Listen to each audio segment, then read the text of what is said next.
তো কোনো প্রতিষ্ঠান যদি করতে হয় তার জন্য 1 নম্বর শর্ত হলো সুন্দর পরিকল্পনা, একটা সুন্দর পরিকল্পনা। পরিকল্পনা যদি ঠিক না হয় ওই প্রতিষ্ঠান কোনো দিন দাঁড়াতে পারে না। 2 নম্বর হলো পরিকল্পনা অনুযায়ী প্রশিক্ষণ থাকতে হবে। প্রশিক্ষণ যত সুন্দর হবে ওই পরিকল্পনার তত সুন্দর বাস্তবায়ন হবে। আর এই প্রশিক্ষণ এবং পরিকল্পনা বাস্তবায়নের জন্য দরকার হলো পরিশ্রম।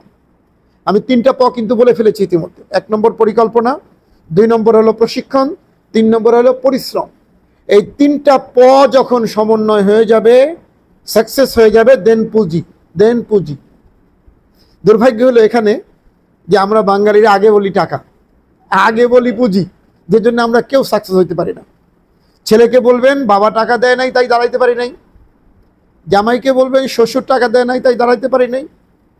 আর টাকা দিয়ে তুমি করবা কি? তোমাকে টাকা কোথায় ইনভেস্ট করবা?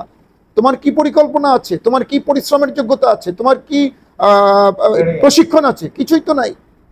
তো সুতরাং আমি সংক্ষিপ্ত আকারে এটা বলছি যে একটা প্রতিষ্ঠানের জন্য এই 4টা প খুব বেশি প্রয়োজন: পরিকল্পনা, প্রশিক্ষণ, পরিশ্রম, দেন পুঁজি। আগেই যদি পুঁজি ইনভেস্ট করি কোনো দিন ওই প্রতিষ্ঠান দাঁড়াবে না।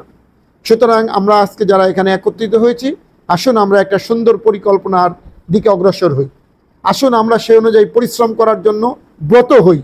আসুন আমরা প্রশিক্ষণ নেওয়ার চেষ্টা করি। আর পুঁজি ওটা আসমান থেকে আল্লাহ সুবহানাহু ওয়া তাআলা ব্যবস্থা করবেন। ওটা আল্লাহ পাকের ইচ্ছা, ওটা আল্লাহ পাকের দায়িত্ব। আল্লাহ অবশ্যই আমাদের প্রতি গায়েবী খাজানা খুলে দিবেন। আল্লাহ সুবহানাহু ওয়া তাআলা আমাদের সবাইকে সে তৌফিক